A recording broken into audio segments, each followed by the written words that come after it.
Welcome to From the Classroom. My name's Nate Quinnell. I'm the superintendent of schools here in East Hartford, and I'm so glad that you tuned in. From the Classroom is a show that we shoot here in East Hartford where we try to take an opportunity to showcase some of the great things going on in East Hartford Public Schools with your kids in our community.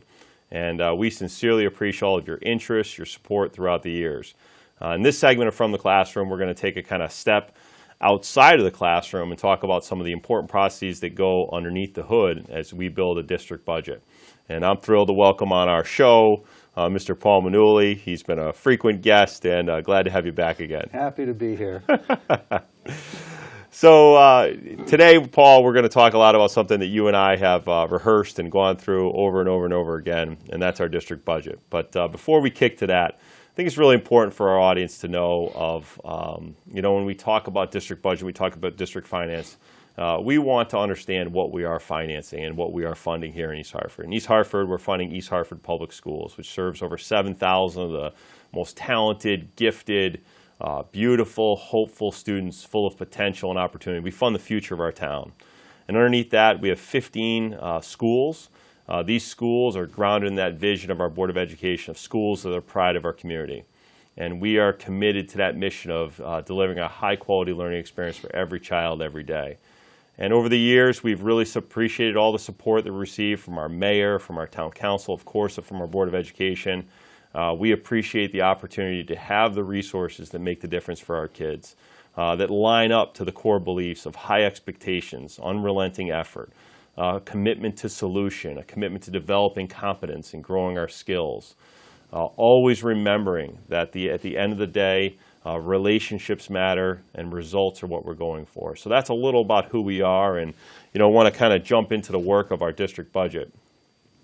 So for Paul and I, our budget is a twisting road of multiple turns where at every level we're kicking off and really trying to engage different stakeholder groups. So Paul, can you give us a little showcase of some of the key dates in our budget package that are important for our residents? Well, really for us, the budget process almost is a 12-month effort for the school district. We begin in earnest at the end of September. We send out budget instructions and materials and documents to all of our schools because basically what we like to do is build our budgets from the ground up. We really need to hear from our staff, from our administrators, of what the real needs are in the school district, what the needs are in those buildings that they manage every day. And when they bring that information forward to us in October, that's again where the cabinet level meets with the superintendent and begins crafting a budget that we can present to the board by Thanksgiving. So the process really is quite an amount of detail and a lot of work that goes into putting this all together when you're looking at all of the aspects that impact on an operating budget, which is everything from what the general budget request will be from the town this year and the taxpayers, what the state and federal grants may be bringing into the district, what the revenue projections will be for the school district and how those play into our overall budget. So there are a lot of different variables in play, and we're balancing those with the needs of the district and how much we can realistically afford to provide for our schools and for the kids in the town. I think that's one of the things that I've appreciated about our budget process that we've built through the years. Our budget's grounded in collaboration. It's collaboration at the school level with talking to principals and teachers about what kids need. Collaboration then meeting with town leadership about the parameters of our town, what our projections are in terms of money coming in, revenue, and costs moving forward. And it's not a surprise budget. It's a budget that over years we found a system of working through. Can you give us a little description of, here we are, we're in January. Our next big date is, I believe, February 26th. We'll be presenting to the town council and the town council chambers. They've seen our budget in its preview form. We're presenting an adopted board budget to them.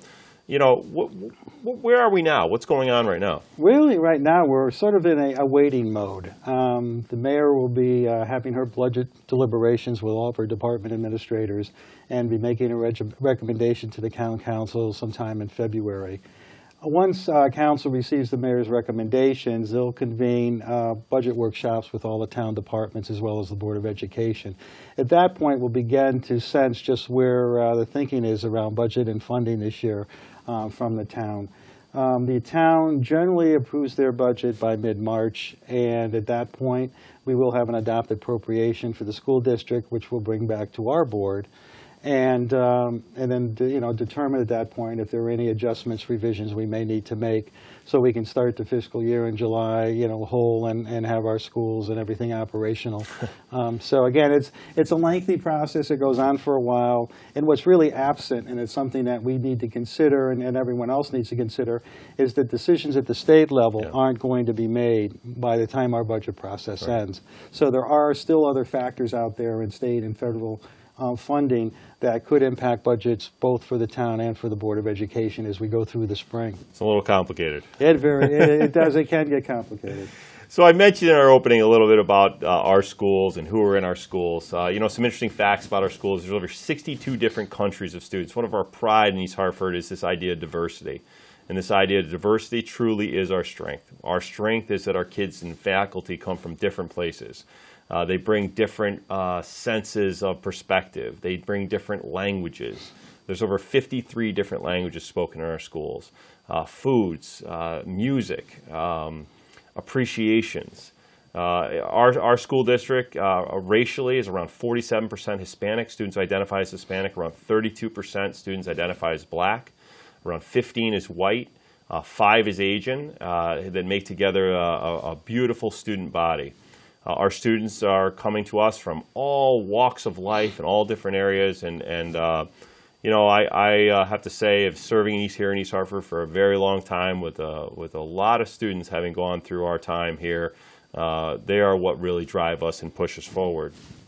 We're also a school district as we head to our town council and our mayor and our public as we talk about resources and money. We want to be really clear about what we're funding as far as results. This is a school district that shows increasing gains in terms of graduation rates, overall performance on the SAT, both in math and in writing.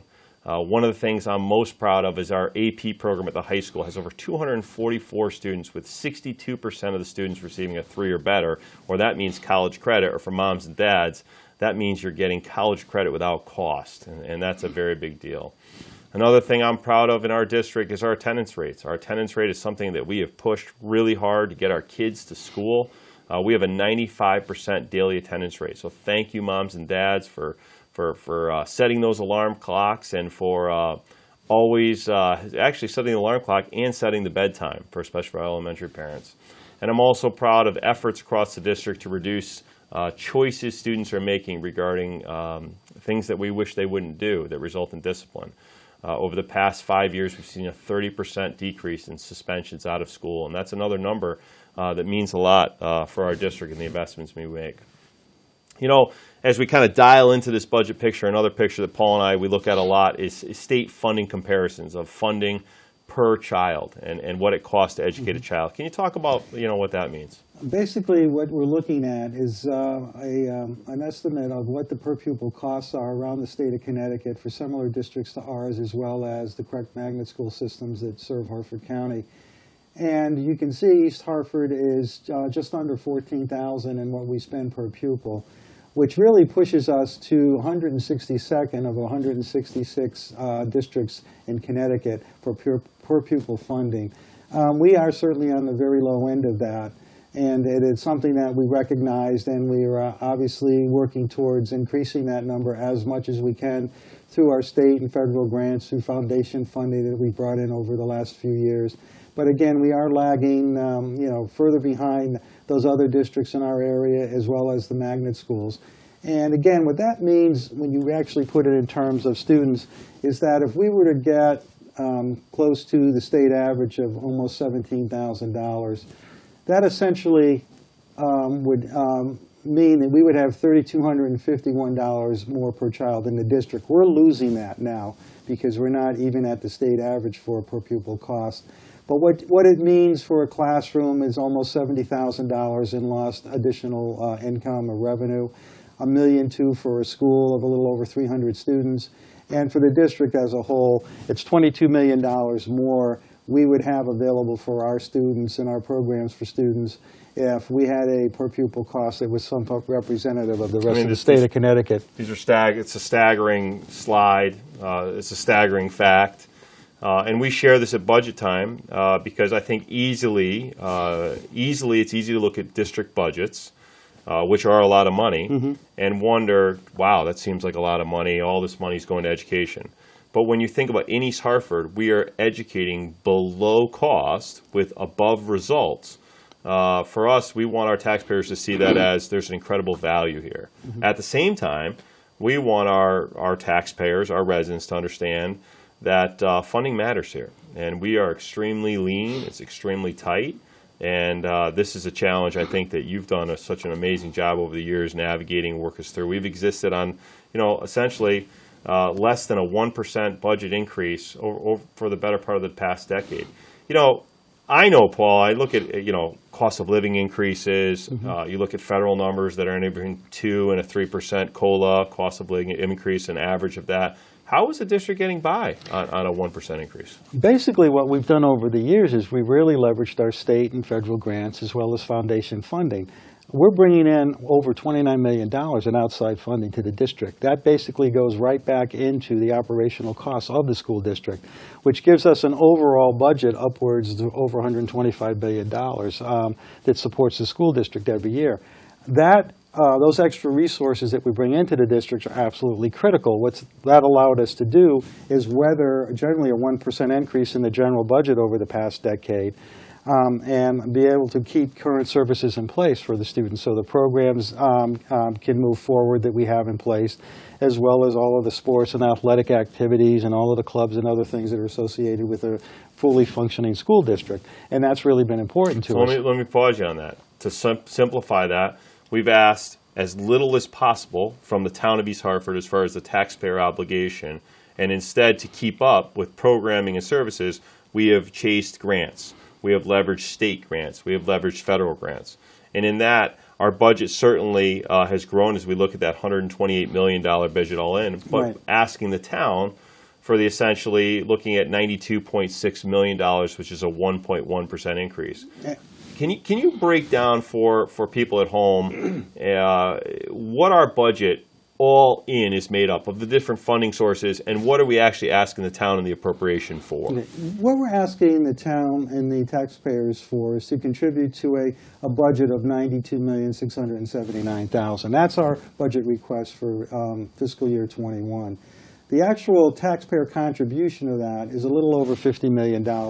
So that investment from the taxpayers of East Hartford allows us really goes into a bundle of $128 million worth of funding resources overall for the district, which includes the state education cost sharing grant that the town receives of just over $42 million. We also have a revenue program at Woodland School where we bring in outside tuitions for special needs students, which brings in over $6.5 million. In addition to that, we have a $12 million in the State Alliance grant, which has really been critical for districts like ours around Connecticut, and has brought in, or at least expected to bring in, a little over $2 million next year. And what's really important about that is it's allowed us to minimize the general budget increases from year to year, which gets back to our 1%. So the actual impact on taxes and mill rates, we've tried to keep to a minimum over the past decade. The value for 1 mill in the town of East Hartford is $2.6 million. The value of the Alliance funding next year is just under $2.2 million. So essentially, you could almost look like the Alliance funding is being able to save a 1 mill increase in the town's taxing department to raise revenues for the school district. And that's what we've been able to leverage over the past few years to really keep everything in balance and really make it work in the best interests of students and families. Yeah, I think for folks watching in, if this is making your head spin, we understand and expect that. A full presentation of this with notes, transmittal that are available all on our website at www.easthartford.org, and can really spell that out for you in detail. And of course, we're always willing and happy to speak to anyone about this. Paul, you mentioned a really important thing of grant funding and what the district's done, and I think when we look backwards over things that we've been able to accomplish, taking our grant funding from just under $16 million about 10 years ago to just under $30 million in the current year is certainly one of the greatest achievements we've been able to have to build programming. Grants in this district mean a lot. We have a significant number of staff, built into grant-funded positions, we're almost looking at 400 district staff out of a staff of 1,400 total are built into grants. Grants matter in this district. So you spent a little bit of time talking about alliance funding. You talked about that this was built as an initial improvement grant, essentially, on top of the ECS dollars that has slowly grown over the years. But East Hartford, over the past few years, has been using this in a little bit different format to essentially augment a lack of growth in the general budget. Can you talk about what that means specifically this basically, year? Essentially what it means for us is the Alliance grant is the operational budget for the district. What was originally designed to go into additional resources and programming for students, we've literally used to cover operational budget costs in the general budget. Over the past 2 years, we've moved the entire kindergarten teaching staff into the Alliance grant. This year that will be coming up for us in July, we're moving all the grade 1 teachers. These are generally operating budgets, expenses that are contained in our general budget, the $92 million request. We've essentially transferred those costs into the Alliance grant funding and have been using the Alliance grant to basically take on operational expenses that originally they weren't intended to do, but we've been allowed to do that by the state, and it's been critical in our budget deliberations every year to have that placeholder for us so we can look at our operational budgets and realize that in crafting a budget of $92,600,000, that is the net budget. That is really where we've landed after all of these resources come into play.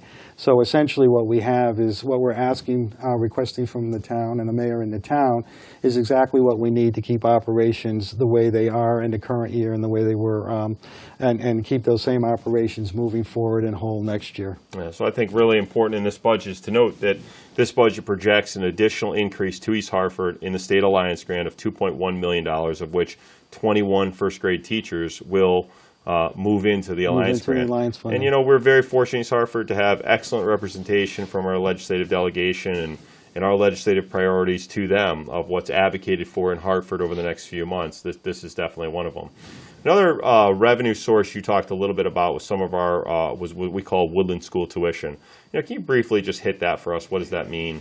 We've had a program at our Woodland School for probably over 20 years now. We bring students, special needs students from outside East Hartford that participate in the programs and services we offer at Woodland School.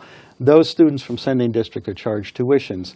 So what we've been able to do over the course of really many years is bring anywhere from $500,000 up to almost $7 million in additional revenue that goes right back into our operating budget to support special education services we provide our own students in the district. That program really has helped us stay balanced as far as our overall budget's been. And more importantly, it does give us a resource to basically tackle really the ever-increasing costs of special education in East Hartford as well as around the state. That's a common theme now among a lot of the school districts in Connecticut, is that the expectation of special needs students and the cost for the providing resources for those students will continue to increase over the years. There's two other parts of revenue sources that are important we showed as increases were, one, proposed Medicaid revenue. We upped that by about $50,000 in this budget. Medicaid revenues is a chargeback that we use through our billing office and something where we think we have an opportunity to continue to bring in additional finances. And then secondly, in central office, this is a hard slide for me, as Paul is headed to retirement onto greater and better things, which we're going to miss him sorely. We have consolidated some central office positions and will be resulting in a savings that, again, we can invest back into the budget. Those are big shoes to fill for us as Paul will move on to next year. We'll bring it back for next year's From the Classroom. Well, I hope to be back. Absolutely. So, you know, we talked a lot about revenues. Now we're changing we're flipping the switch here to the side that I don't like as much talking about. Those are positive things. We see those in green. Mm-hmm. Unfortunately, there's a negative side of the budget, and that's cost, you know, and costs go up. Right. So, you know, we are a people business. Education, typically across the country, if you look at a budget, 80% is going to be salary and benefits. We are no different. In our budget, contractual salary increases is always one of the drivers every year. Can you talk about, but I think it's unique for us, so can you talk a little bit about what this means? Well, basically what we've done over the years working collaboratively with the town of East Hartford, we've created pro forma agreements for all of our bargaining groups. And what we try and do is hold to limits within each negotiation of what the total value of that contract will be moving forward. And this is something we've had real success working with the town leadership, board leadership, and basically putting a plan together so as we enter negotiations with our administrators, our teachers, our custodians, there's an overall plan to try and mitigate the overall cost of a bargain agreement contract to the extent we can and keep it in line with really our capacity and ability to pay for these contracts going forward. Essentially what that did for us in this current year, we have an overall salary increase of our budget of about 1%. It's a little over $900,000. And a $92 million budget request, that's the result of this effort of having these pro forma agreements in place and working together right alongside the town and through these contract negotiations with all the bargaining groups. But it's a result of that, and that's important when you realize that 76% of our operating budget is salaries. Yeah. To keep that number at 1%, or is really remarkable. But again, I think it's the result of the work we've done over the years with the town's finance office, town leadership, and all working together. And with a basic understanding is that there's only so much realistically we can offer. But we also have to give some credit to our bargaining groups, also recognizing the capacity and ability to pay and what's reasonable in a contract negotiation. Yeah, and I think that's a super important part because this is something we watch and this is something we want to be clear about on this show. As we negotiate contracts, we want to do two things. Number one, we want to build a contract that the town can afford. But secondly, we want to build a contract that retains the talent that we have in East Hartford. Across the board, our contracts are at market or slightly below a market level, and I say that publicly as that is a source of pride and a source of appreciation for the employees that work here in East Hartford and people who are committed to what we're doing. Another huge driver in our contract, and this is every year, and a couple interesting trends came out here when we talk about benefits, specifically other post-employment benefits and health insurance benefits. Without spending a ton of time on this, for this year, our health and benefits, we received some very good news. We're holding our health benefit lines consistent, just about $11.8 million of what our investment is. But we are going back and putting around $650,000 into our other post-employment benefits, which is a long-term commitment that our town has made for employees. We had short-changed this account essentially over the 2 years as we tried to close a cliff on the medical side. And now we're working back to get where our charter requires us to be. This is a necessary cost, an important cost. But if you think about $650,000, again, that's 0.75% right now. Right. And again, when you look at this, I think these are two factors that are part of our fixed costs in the budget. And for us, the other post-employment benefits, the OPEB pension contribution, that's necessary for retirees. And by town ordinance, there's a certain level of contribution we need to make to keep that whole going forward into the out years. With respect to health insurance benefits, this is really can be very volatile in any given year. We are self-insured, and all of our costs are based on claims, the amount of claims we receive in the district. And the cost for those claims.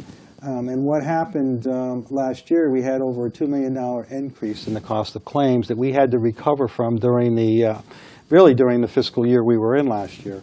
And in order to do that, what we were able to do is we were able to forego the other post-employment benefit contributions for 2 years, as well as leverage all of our state and federal grant money that we could actually account for towards health benefit costs, which is what we did.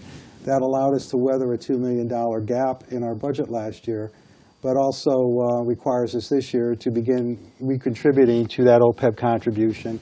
And again, the good news for us this year is our health claims have stabilized, and we've been able to keep the funding at the current year levels moving forward into next year. Yeah, so we have a few more essential cost drivers, things we talk about every year. This is one of your favorite responsibilities, student transportation. I know that's one of the things you love to oversee is bus stops and et cetera, all the things that come along with that. Student transportation, it's an incredibly expensive operation for the district. Can you talk about what the increase we see in this account, around $300,000? Really, what's happening with respect to student transportation, it's a contract we have with both bus companies that serve our students every day. So we have the contractual increases each, from year to year that we have to recognize as part of the budget process. But what's also contributing to the overall increase is the need for special needs and homeless school transportation.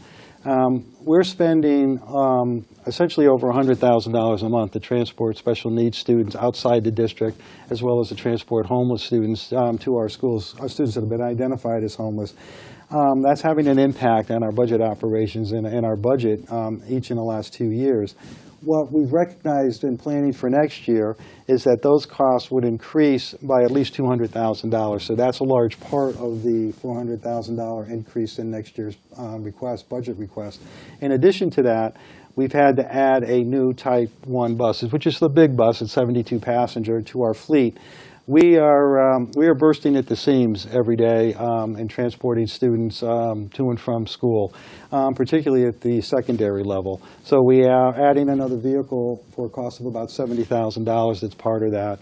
And then the balance really is the additional 3% increase in the contract for bus services for next year. But again, it's representative of 7% of our budget. And it's all tied to transporting students back and forth to school each day. Yeah. And again, it's an expensive operation. And again, it's a large part of our operating budget. Yeah.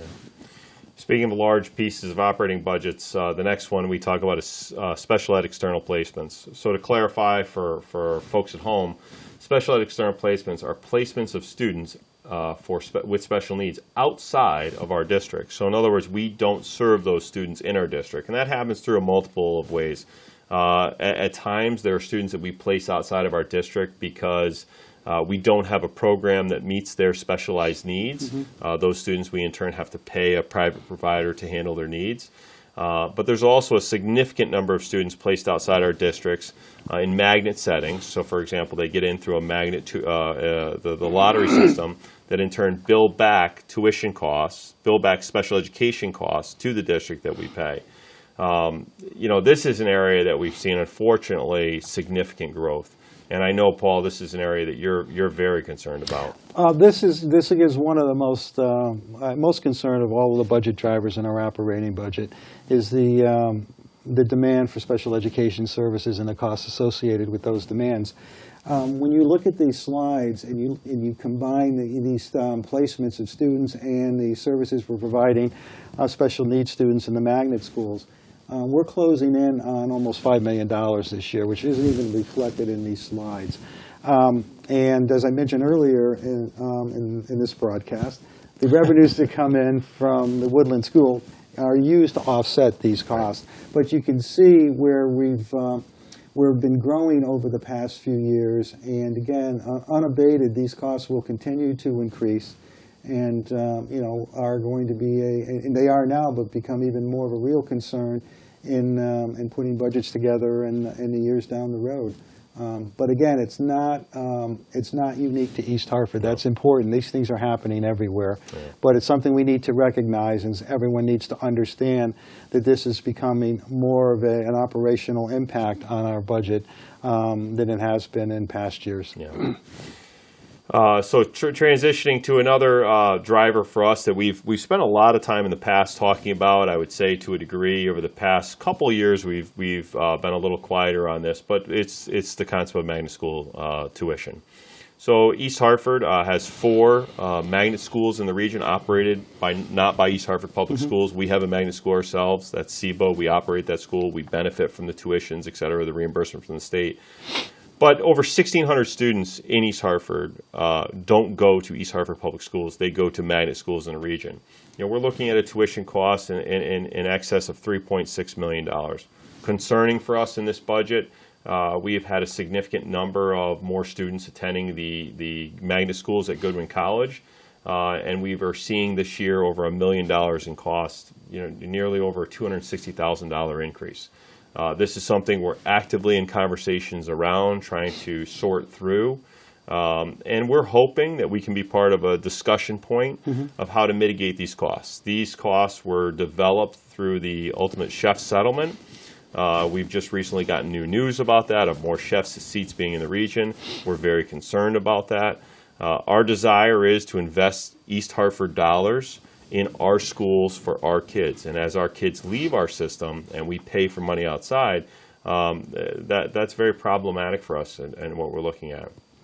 The last major budget driver for us is one that folks at home can understand well, because it's utility costs. And I know folks at home are watching this. They're also dealing with costs regarding electricity, water, gasoline, oil, et cetera.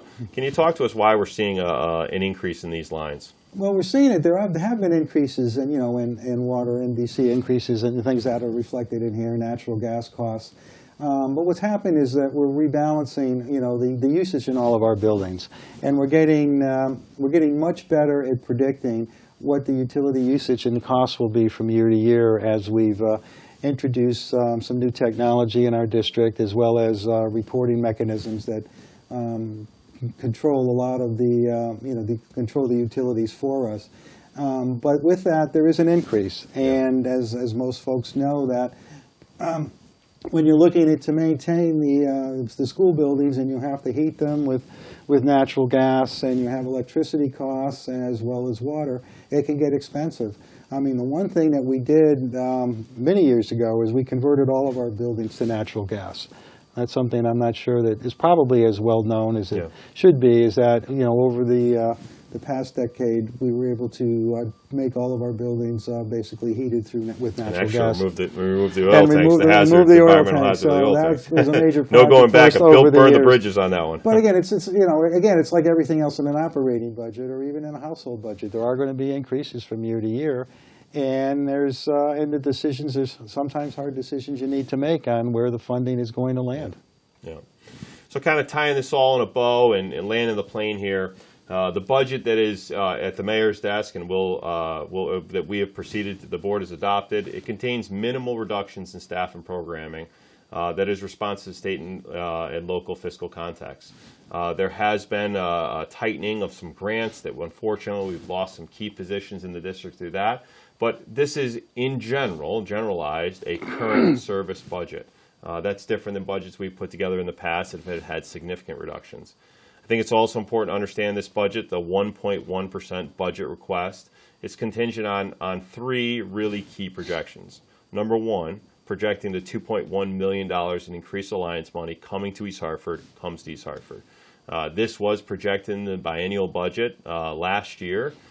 We expect this to happen, but certainly something we're keeping a close eye on what's going on in Hartford. Number two, Paul spent a little bit of time talking about health benefit costs and a flat funding of health benefit costs. We as a district are self-insured. Watching claims throughout the year is extremely important. As everyone knows, medical costs escalate very quickly, and is something that we are working closely with the town finance office to monitor as we progress through the year. This is based on that projection. And then finally, this includes $485,000 of additional revenue adjustments that we've made through the Medicaid, through the centralization, through the restructuring of central office, and through Woodland tuitions. These revenue adjustments, we believe, are the right revenue adjustments and allow us to offset some of the increased costs.